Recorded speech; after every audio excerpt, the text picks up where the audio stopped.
Bonjour, c'est Johanna, toujours en pyjama, et aujourd'hui on va évoquer le TSA avec le livre Dans ta bulle de Julie Daché. Qui est Julie Daché est peut-être une question rhétorique pour qui connaît l'autisme, mais nous allons y répondre par souci méthodologique. Julie Daché est docteure en psychologie sociale. Elle a donc un doctorat. Elle donne aujourd'hui des conférences sur l'autisme et elle est l'auteure de 2 livres, la BD La différence invisible et Dans ta bulle, que je vais vous présenter ici. Elle a 38 ans. Moi aussi! Son film préféré est Little Miss Sunshine. Moi aussi! Elle est Verseau. Moi aussi!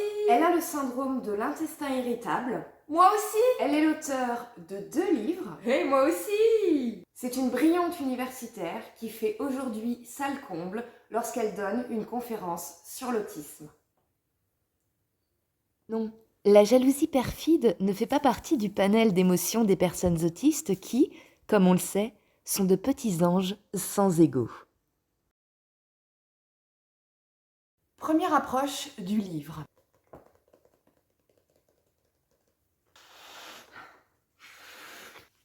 Sensoriellement très satisfaisant. Non, pas ça. Ah, 6,90 €. Non, pas ça non plus. Ah, édition Marabout Poche. Mais non, l'analyse. Mais oui, je sais. Elles ont pas d'humour, les voix off. Avant de dire tout le bien que je pense du livre, parce que j'ai vraiment adoré, je voulais faire part des choses qui, par contre, m'avaient questionnée sur qu'est-ce que ce livre, enfin, qu'est-ce que c'est en termes littéraires.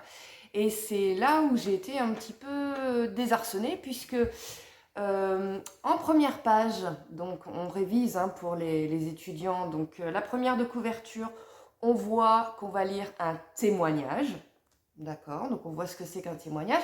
Sur la 4e de couverture, nous voyons que nous allons lire une enquête. Alors ça doit être à l'envers chez vous, mais voilà, je lis pour vous.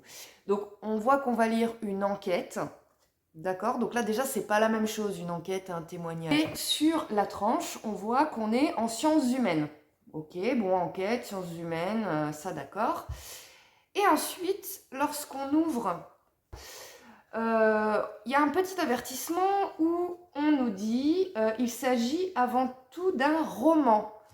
Alors là, moi, en tant que passionnée de livres, qui aime du coup l'exactitude, je me suis dit, alors on est dans quoi? On est dans un témoignage, dans un roman, dans une enquête, parce que du coup, c'est pas la même chose qu'on attend. Je sais qu'en autofiction, c'est un style qui a quasiment été inventé par Annie Ernaux. Julie Daché adore Annie Ernaux. Moi aussi! Non, arrête, je te jure. C'est plus possible.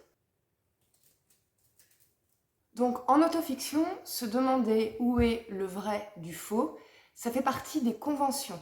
On va suivre cette convention pour permettre à l'auteur la sublimation de sa vie par l'écriture. Et quand le style est bon, pour les amateurs d'autofiction, c'est vraiment très très délectable. Mais quand on s'apprête à lire une enquête de sciences humaines, c'est un peu déroutant de trouver le mot roman.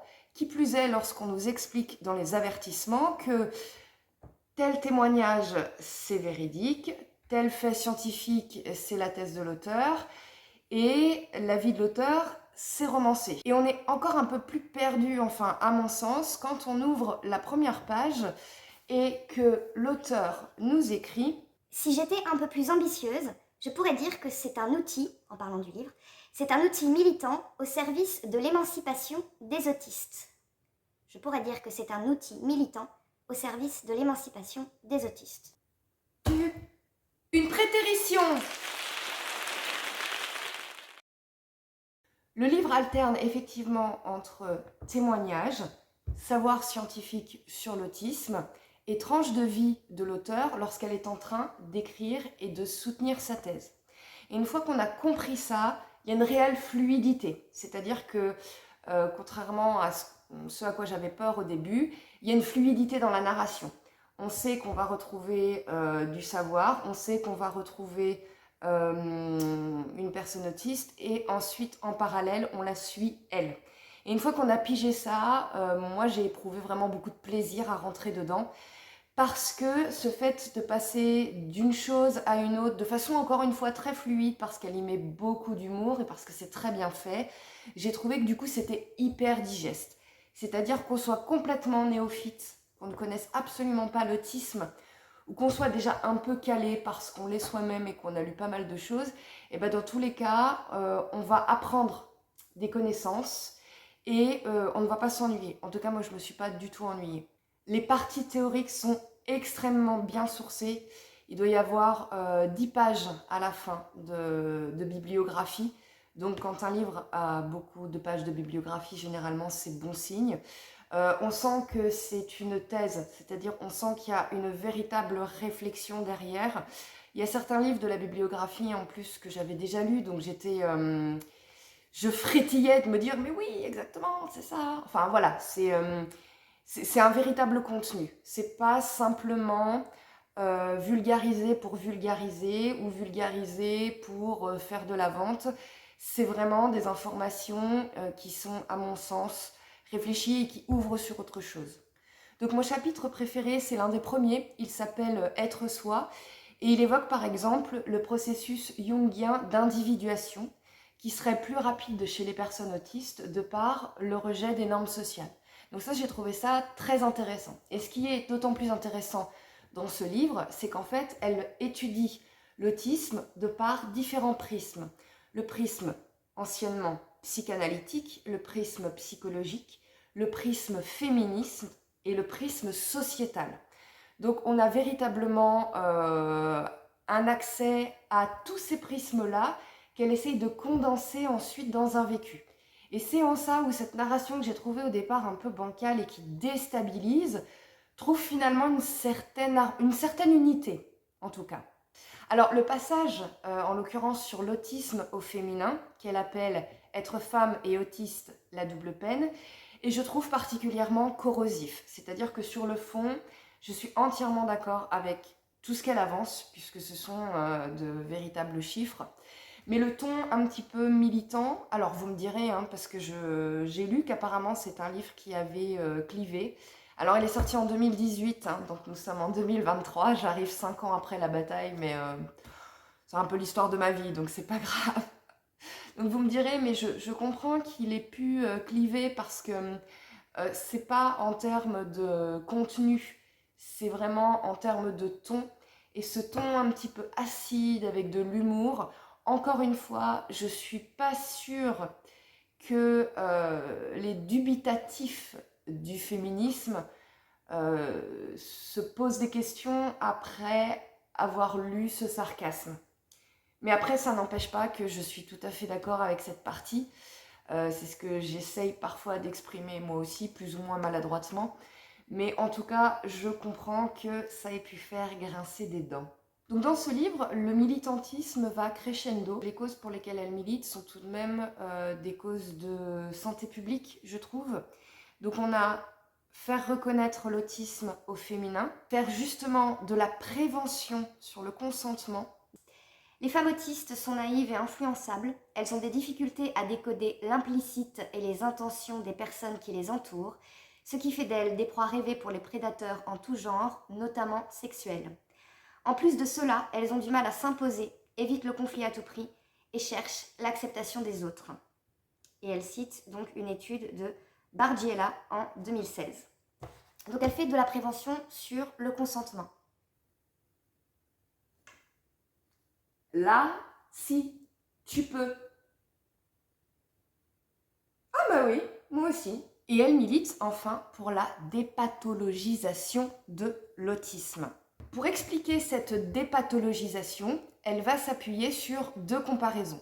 La comparaison avec la communauté sourde, alors qu'il y a un passage que j'ai beaucoup aimé parce que un de mes intérêts spécifiques est la surdité et la langue des signes. Donc j'ai trouvé que c'était un passage vraiment formidable parce que là, pour le coup, effectivement, je trouve que la communauté sourde et la communauté autiste ont énormément de points communs. Elle fait aussi une comparaison entre la communauté autiste et la communauté LGBTQI+.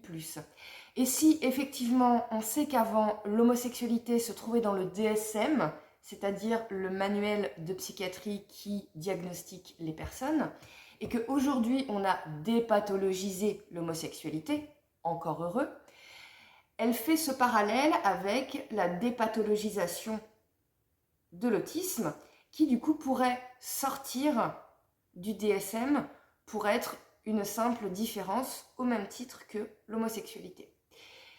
Là où moi ça me parle beaucoup moins, c'est que en tant que personne autiste, on a quand même souvent besoin d'avoir des adaptations, ne serait-ce que par exemple au travail, et que je trouve qu'il ne faut pas avoir peur du terme handicap, parce que pour moi, sortir dans une grande ville, c'est pas possible si j'ai pas mon casque anti-bruit, si je me suis pas préparée, enfin voilà. Aujourd'hui, je ne pense pas qu'il serait pertinent, voire même bien vu, d'employer le terme handicap pour les personnes LGBTQI+, sauf peut-être pour les discriminations dont elles font l'objet. Effectivement, ça pourrait. Dites-moi ce que vous en pensez. C'est une question ouverte. Justement, lorsqu'elle parle du handicap, elle dit quelque chose de très intéressant. Je vais vous la chercher. L'autisme en soi n'est pas handicapant. C'est l'inadaptation de la société à notre façon d'être qui crée des situations de handicap. Il ne s'agit pas là d'une simple nuance, mais d'un changement total de paradigme. Donc, l'autisme ne serait pas en soi un handicap, mais c'est parce que la société n'est pas adaptée pour les autistes que ça devient un handicap. Elle cite justement un professeur qui dit si vous ne voulez pas que votre enfant autiste soit autiste, vous le mettez dans sa chambre, vous fermez la porte et il n'y a plus d'autisme. Alors la blague pour dire, c'est que par exemple là je suis chez moi, là je ne me sens pas handicapée. Là je peux parler toute seule, que ce soit devant une caméra ou même absolument toute seule, je ne vais pas être jugée. Je peux stimer si j'en ai envie, je peux me reposer si j'en ai besoin. Donc là, je ne suis pas en situation de handicap. Par contre, lorsque je vais à mon travail ou lorsque je sors dans la rue, là, pour le coup, ça va être beaucoup plus compliqué pour moi et je vais me sentir handicapée. Alors je trouve qu'il y a un parallèle à faire avec le TDAH, donc le trouble déficitaire de l'attention avec ou sans hyperactivité, parce que justement, dans ce trouble-là, vous irez faire vos recherches, vous verrez, il y a de très bonnes vidéos là-dessus. C'est déjà officiel le fait que, par exemple, vous prenez un individu A et un individu B. Imaginons un individu A, Alice, et un individu B, Bernard. Bernard et Alice sont tous les deux TDAH. Bernard est beaucoup plus TDAH que Alice. C'est-à-dire que lorsqu'il a fait son test, il a coté beaucoup plus. Il a plus de difficultés que Alice. Sauf que Bernard, il a eu du bol, Bernard, parce que très jeune, il a hérité de son père une très très grande entreprise qui lui permet à Bernard d'être entier. Donc c'est-à-dire que dans sa vie, Bernard, il fait un petit peu de bénévolat quand il s'ennuie. Il peut avoir un rythme de vie vraiment qui est le sien. Il a une femme de ménage, enfin voilà. Donc Bernard est très TDAH, mais il n'est pas handicapé. Et donc, même pour son médecin, ça ne doit pas être considéré comme un handicap, alors qu'il a du TDAH. Alors que Alice, par contre, la pauvre, elle est un peu moins TDAH que Bernard. Par contre, elle a des jumeaux de 4 ans qui lui mettent le sbeul à la maison, elle a un mari qui ne faut pas grand-chose, et un travail à temps plein d'hôtesse de caisse. Donc même si Alice, elle a un petit peu moins de TDAH que Bernard, Alice, quand elle ira voir un spécialiste, là, on va tabler qu'il y a handicap. Voilà. Donc en résumé, c'est vraiment un livre moi que je vous conseille, que vous soyez débutant entre guillemets dans l'autisme, que vous soyez vous-même concerné ou qu'un de vos proches soit concerné. Quand elle défend ces aménagements, moi j'aurais jamais le courage de faire ça. Moi bientôt je vais voir ma nouvelle chef et je vais lui apprendre les démarches dans lesquelles je suis. Je claque déjà des genoux pour un tout petit aménagement, mais elle se campe vraiment et elle demande ce à quoi elle a droit, et donc je trouve que c'est un très très bel exemple. Je n'ai pas parlé dans ce livre de la préface de Joseph Chevanec. Pourquoi ? Et bah parce que je pense que ça nécessite toute une vidéo qu'on verra la prochaine fois. Voilà, je vous souhaite de prendre soin de vous laisser stimer, d'arrêter de masquer, et puis à la prochaine. Salut! Donc pour expliquer ça, elle s'appuie...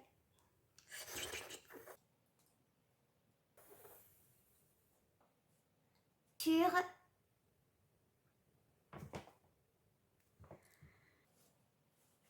Courage quand elle défend normalement... Camarade,